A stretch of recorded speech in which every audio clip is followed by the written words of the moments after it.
तो आज महाकुंभ का 38वां दिन है और महाकुंभ खत्म होने में अब सिर्फ 7 दिन बचे हैं, लेकिन श्रद्धालुओं की भीड़ कम नहीं हो रही है। 38 दिनों में कुल 55.56 करोड़ श्रद्धालुओं ने आस्था की डुबकी लगाई है।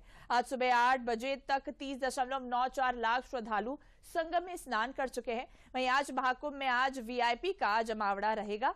वित्त मंत्री निर्मला सीतारमण, केंद्रीय मंत्री गिरिराज सिंह और जीतन राम मांझी समेत कई राज्यों के मंत्री आज महाकुंभ में रहेंगे।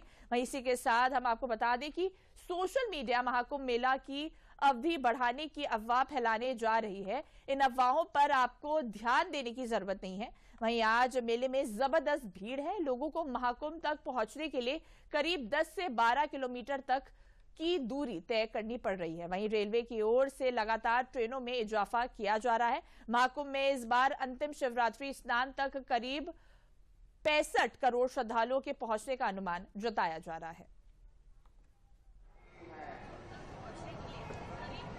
तो इस खबर पर अधिक जानकारी देने के लिए महाकुंभ से हमारे संवाददाता आशुतोष शुक्ला जुड़ चुके हैं। आशुतोष जी, देखिए आज महाकुंभ का 38वां दिन है और संगम नगरी में श्रद्धालुओं का पहुंचना लगातार जारी है। महाकुंभ में अब तक कितने श्रद्धालुओं ने आस्था की डुबकी लगाई है और आज संगम नगरी का नजारा कैसा?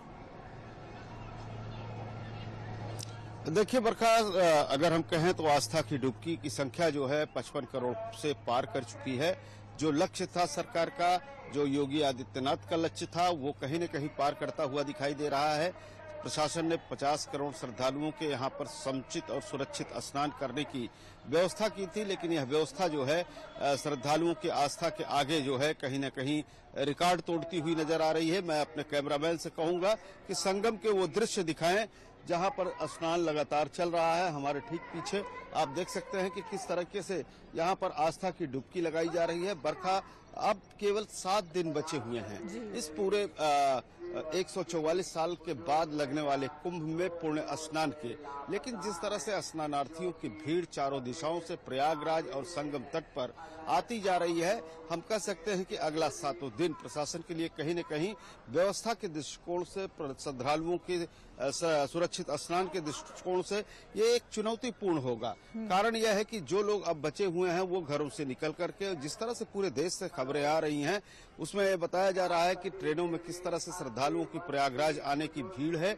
और इसके साथ ही तमाम सड़क मार्ग से और यही नहीं हवाई मार्ग भी अत्यधिक व्यस्त बताए जा रहे हैं। तो निश्चित रूप से हम कह सकते हैं कि बरखा, जिस तरीके से ये पूरा का पूरा 38वां दिन ये है आज संगम में, लोगों के स्नान करने का सिलसिला जारी है। संगम के इस दृश्य जो आप देख रही हैं, यह दृश्य 24 घंटे लगातार चलता रहता है। भीड़ का वेग आता है और उस वेग के साथ वो भीड़ जाती है, दूसरी भीड़ आती है। लगातार यह क्रम बना हुआ है और इस क्रम में जो है रात और दिन का फर्क मिट गया है। और जिस तरह से संगम के तट पर संपूर्ण भारत से एकीकरण का यह जो एक महायज्ञ चल रहा है, निस्संदेह आपस की दूरियों को कम करता है, जाति बंधनों को तोड़ता है, धनवान और गरीब के बीच की खाई को तोड़ता है।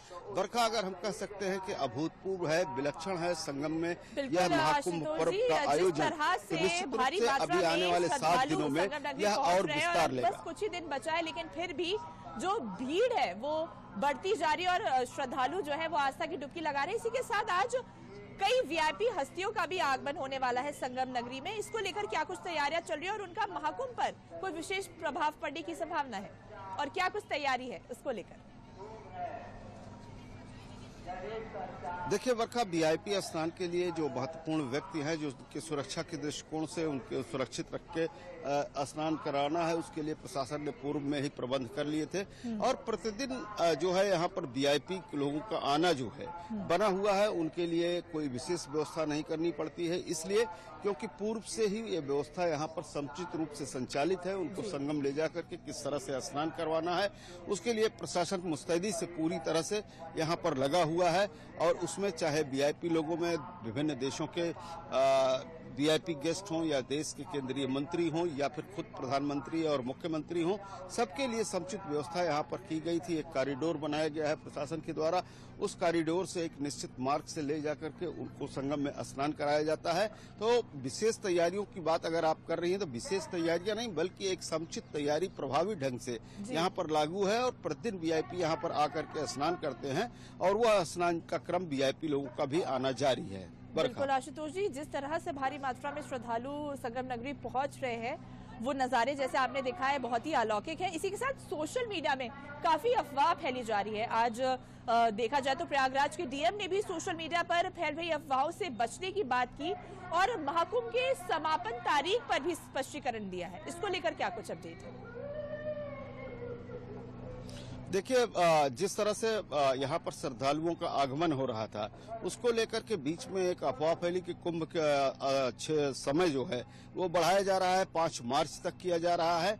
लेकिन इसको प्रशासन ने कहीं न कहीं कोरी अफवाह बताया है और कारण साफ है कि कुंभ पर्व का एक निश्चित विधान है। वह ग्रह दशाओं के अनुसार जो है उसकी तिथियां तय होती हैं, उसे कोई बढ़ा और घटा नहीं सकता है।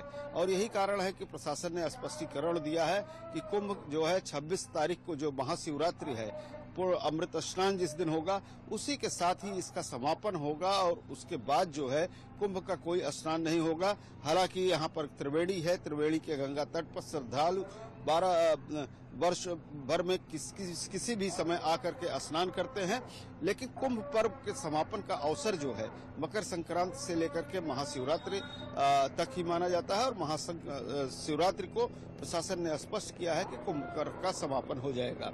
जी बरखा। बिल्कुल आशुतोष जी, और ये भी मैं आपसे जानना चाहूंगी कि मौनी अमावस्या में हुई भगदड़ मामले को लेकर आज इलाहाबाद हाईकोर्ट में भी जो जनहित याचिका दायर की गई थी उस पर आज सुनवाई होनी है। इसको लेकर क्या कुछ अपडेट है आपके पास?